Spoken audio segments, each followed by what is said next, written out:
Hello everyone, myself Satku Ramesh. Today we will see about the male reproductive system. So let's go ahead.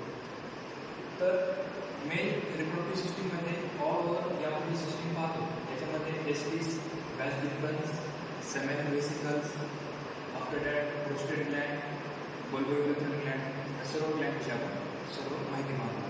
तर सर्वात अगोदर आपण माहिती पाहू की टेस्टिस. जी काही टेस्टिस आहे तर त्या दोन टेस्टिस असतात मेल बॉडीमध्ये. जी काही लेफ्ट टेस्टिस आहे ती थोडी खाली असते आणि राईट टेस्टिस थोडी वरती असते.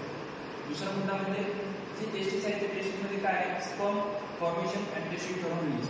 म्हणजे जे टेस्टिस आहे त्या टेस्टिसमध्ये स्पर्मचं फॉर्मेशन होते आणि जो मेलच्या बॉडीमध्ये टेस्टिस्टेरॉन हार्मोन असतो तो काय होतो, रिलीज होते.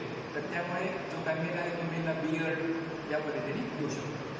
दुसरा मुद्दा म्हणजे टेस्टिस, इंडेड टेस्टिस आपल्याला सेमिनल वेसिकल्स पण पाहू शकतो. जो काही सेमिनल वेसिकल्स आहे त्याच्यामध्ये काय होते, स्पर्मचं डेव्हलपमेंट होते. म्हणजे स्पर्मचं प्रॉपर मॅच्युरेशन, प्रॉपर डेव्हलपमेंट होण्याचं काम कोण करत तर सेमिनल वेसिकल्स. दुसरा मुद्दा म्हणजे या टेस्टिसच्या सर्वात वरचा भाग म्हणजे जो आहे इपिडायडमिस. इपिडायडमिसमध्ये काय होते, where sperm mature and ready for use.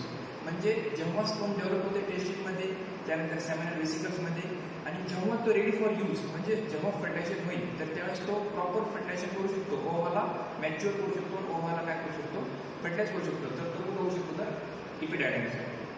Next दुसरा मुद्दा पाहू की आपण व्हॅज डिफरन्स. व्हॅज डिफरन्स जी आहे ती कनेक्ट असते टेल ऑफ इपिडायडमिस. म्हणजे जो काय इपिडायडमिसचा पार्ट आहे जसं की हा हेड, दुसरा मधला बॉडी आणि तिसरा म्हणजे टेल. टेलपासून काय होते, व्हॅज डिफरन्स वरती येते. व्हॅज डिफरन्सची साईज आहे 45 सेंटीमीटर. त्याच्या माध्यमातून जो काय मॅच्युअर स्पर्म आहे तो वरती जातो. आफ्टर दॅट जो काही स्पर्म आहे तो स्पर्म इंटर करतो कुठे, सेमिनल वेसिकल्समध्ये. सेमिनल वेसिकल्स नंबरमध्ये दोन असतात, एक राईट वेसिकल्स आणि दुसरी लेफ्ट वेसिकल्स.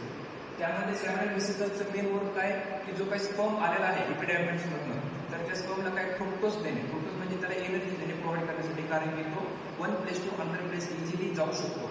त्या कारणास्तव त्याला एनर्जी प्रोव्हाइड करण्याचं काम कोण करतो तर सेमिनल वेसिकल्स नंबरमध्ये असतात दोन. दुसरा मुद्दा म्हणजे ते स्पर्म कुठे येतात, नंतर खाली बिलो येतात. ते कुठे येतात तर प्रोस्टेट ग्लँड. तर आपण प्रोस्टेट ग्लँड. प्रोस्टेट ग्लँडमध्ये काय, प्रोस्टेट ग्लँड नंबरमध्ये एक आहे. प्रोस्टेट ग्लँडचं काम काय, close of urethra during ejaculation. म्हणजे जेव्हा स्पर्म मेलच्या बॉडीमधनं बाहेर येतं पेनिसकडे तर तेव्हा युरेथ्राचं काम स्टॉप करणं गरजेचं आहे आणि ते स्टॉप करायचं काम कोण करतं तर प्रोस्टेट ग्लँड. दुसरा मेन मुद्दा म्हणजे it use the enlarge known as benign hyperplasia. म्हणजे जेव्हा मेल ओल्ड एज एरियामध्ये जातं, ओल्ड एज पर्सन होतं तर त्यावेळेस त्या प्रोस्टेट ग्लँडचं इनलार्जमेंट ऑफ साईड होते म्हणजे हायपरप्लेसिया होते. तर त्यावेळेस त्या पर्सनला बिनाइन प्रोस्टेट हायपरप्लेसिया नावाचं डिसीज कंडिशन होऊ शकतो. दुसरा मुद्दा म्हणजे थोडं खाली आलेली आहे तर दोन बल्बोयुरेथ्रल ग्लँड प्रेझेंट आहेत, एक राईट आणि दुसरी लेफ्ट. तर त्याचं दुसरं नाव आहे कॉपर ग्लँड, नंबरमध्ये आहेत दोन. त्याचं मेन वर्क काय की न्यूट्रलाइज दी ॲसिडिटी. ज्यावेळेस आपण युरिन पास करतो तर युरिनचा जो एरिया आहे तो काय ॲसिडिक असतो, तर तो एरिया ॲसिडिकचं रूपांतर अल्कलाईनमध्ये करणं गरजेचं आहे किंवा न्यूट्रलाइज करणं गरजेचं आहे. तर ते काम करायचं काम कोण करतं तर बल्बोयुरेथ्रल ग्लँड. नेक्स्ट आहे की हा सपोज जो एंडिंगचा पार्ट आहे तो आहे पेनिस. पेनिसमध्ये आफ्टर दॅट दुसरा पार्ट आहे ग्लान्स पेनिस म्हणजे इनसाइड, त्याच्यावर फोर स्किन पण प्रेझेंट असते. दुसरा मुद्दा म्हणजे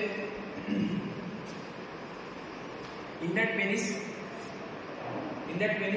इरेक्टाईल टिश्यू प्रेझेंट असतात. इरेक्टाईल टिश्यू म्हणजे त्यामध्ये कॉर्पस कॅव्हर्नोसा नावाचे टिश्यू प्रेझेंट असतात. त्याचं काम आहे इरेक्शन करणं. म्हणजे जेव्हा सेक्शुअल कॉन्टॅक्ट होते तर पेनिस इरेक्ट होणं गरजेचं आहे, तर त्यावेळेस प्रॉपर सेक्शुअल कॉन्टॅक्ट होऊ शकतो. दुसरा मुद्दा म्हणजे जेव्हा पण आपण इजॅक्युलेशन करतोय स्पर्म इन व्हाजायना तर त्यावेळेस कोणती सिस्टीम वर्क करते तर सिम्पॅथॅटिक नर्वस सिस्टीम वर्क करते आणि आपण ते स्पर्म व्हाजायनामध्ये इन्सर्ट करू शकतो. तर आपण ऑल ओव्हर मेल रिप्रोडक्टिव्ह सिस्टीमविषयी आपण माहिती बघितली. धन्यवाद. जर हा तुम्हाला व्हिडिओ आवडला असेल तर लाईक, शेअर आणि सबस्क्राईब करा आणि नेक्स्ट व्हिडिओ आपण पाहू.